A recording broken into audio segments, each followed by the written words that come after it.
Puran poli recipe part 2। आता मी ना गरम गरम पुरण यंत्रातून वाटून घेते।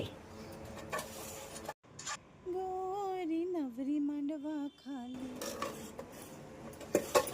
वाट्यावर उंटावर वाटतात, पुरी वाटायच्या। आता कसं सगळ्या सुखसोयी झालेल्या आहेत। कोण मिक्सरला काढतं, कोण पुरण यंत्रात, कोण चाळणीतून गाळून घेतं। हे असं छान बारीक गाळलं पुरण तयार केलेलं आहे हे। आणि आता हे पीठ, हे बघा, हे पीठाची तार यायला पाहिजे म्हणून 2-3 तास असं ठेवून द्यायचं पीठ। मग पोळ्या छान मऊ सूत होतात।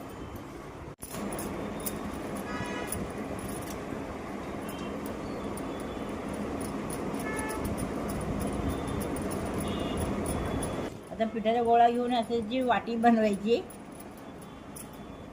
आणि त्या पुरणाचा गोळा पिठापेक्षा जरा डबल गोळा घ्यायचा मोठा आणि आता हे असं भरायचं।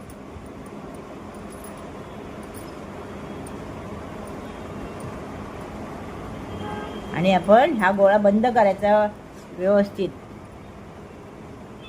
पूर्ण बंद करून घ्यायचा। असा जरासा पीठ लावायचं।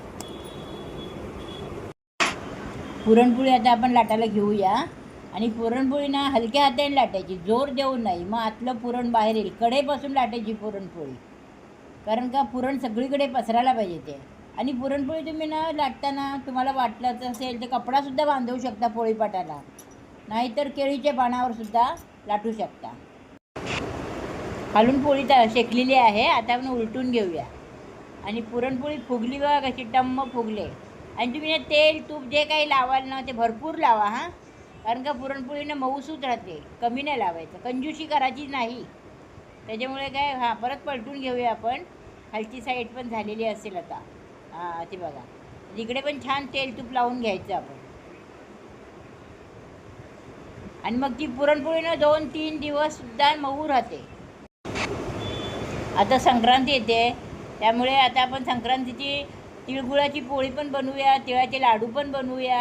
हे दोन्ही रेसिपी मी तुम्हाला दाखवणार आहे। या आपल्या पुरणपोळ्या रेडी आहेत।